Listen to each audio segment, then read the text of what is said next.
نرسید.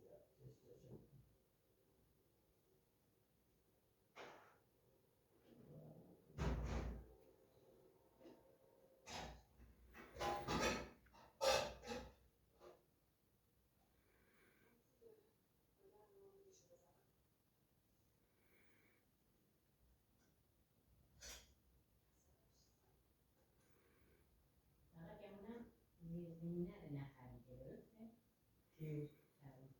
چرا نصف زلزله که مال بالا یا نصفش مال آنه؟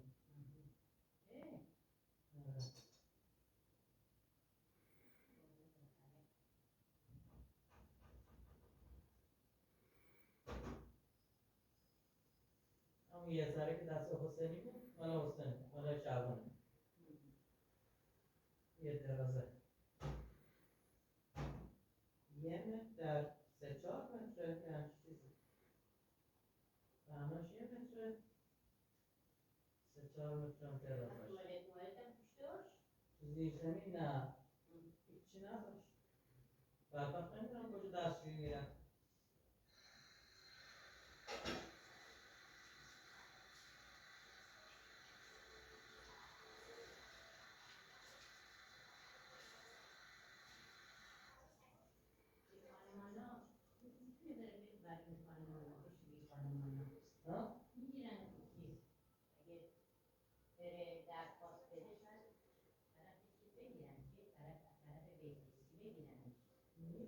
یکی دو جا زنگ زدم یارو گفته بیا و نمیدونم گریزه که مریضه که نمیکشه. آره گفته بیا هم کار کن همینم جا بهت میدیم حقوق هم که بهت میدیم. آره اونجا هم که چند جا بود کار پیدا شد که همه سوء سابقه میخواد دیگه. اینم نداره که سابقه داره نمیگیرن بهش. زندان بوده کاری نکرده. زندان که بوده